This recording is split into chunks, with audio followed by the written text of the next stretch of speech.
Relationship में understanding जरूरी है, ये बात हमको थियोरेटिकली पता है। प्रैक्टिकली समझते कैसे हैं? एक रिलेशनशिप में अंडरस्टैंडिंग का मतलब क्या है? उसको समझाना, उसको समझना। हम ये नहीं करते हैं जब भी लड़ाई होती है, हम समझाने की कोशिश नहीं करते हैं, अपने पॉइंट को प्रूव करने की कोशिश नहीं करते हैं, अपने आप को सही दिखाने की कोशिश नहीं करते हैं। सामने वाला भी तो यही कर रहा है। तो अगर उसको हमने समझा तो क्या हम गलत प्रूव नहीं हो जाएंगे? तो क्या हम गलत प्रूव होने के लिए तैयार हैं? तो हम अंडरस्टैंडिंग के लिए तैयार नहीं हैं। समझे?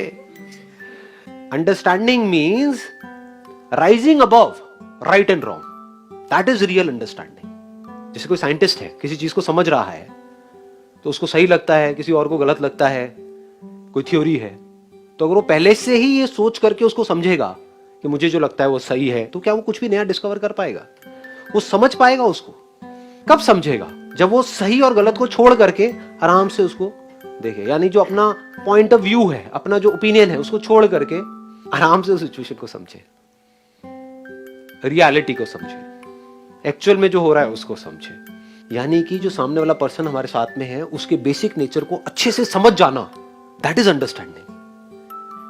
उसके नेचर को अगर हम अच्छे से समझ जाएं कि अगर ये किया तो वहां से सामने से रिएक्शन आएगा ही आएगा, तो उस अंडरस्टैंडिंग के बेस पे आपने क्या कॉल लिया?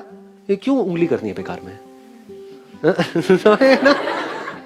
अगर इतनी सी बात हमको समझ आ जाए तो क्या हमारी रिलेशनशिप अच्छी हो सकती है? नहीं हो सकती है? हो सकती है। ये हम कब समझ सकते हैं? जब हम खुद को भी पूरी तरह से समझ जाए कि हम एक्चुअल में क्या हैं। अगर ये हम समझ सकते हैं तो ये समझने में हमको देर नहीं लगेगी कि हम में और उनमें कोई फर्क ही नहीं है।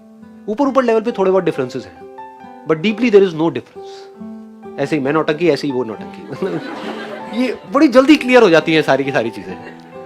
तो वहां से आपको पता लग जाता है what is right action in this particular situation. तो in majority of the cases जब भी आप एक्ट करोगे एक रिलेशनशिप में, in 99.99% of the cases it's going to be right action.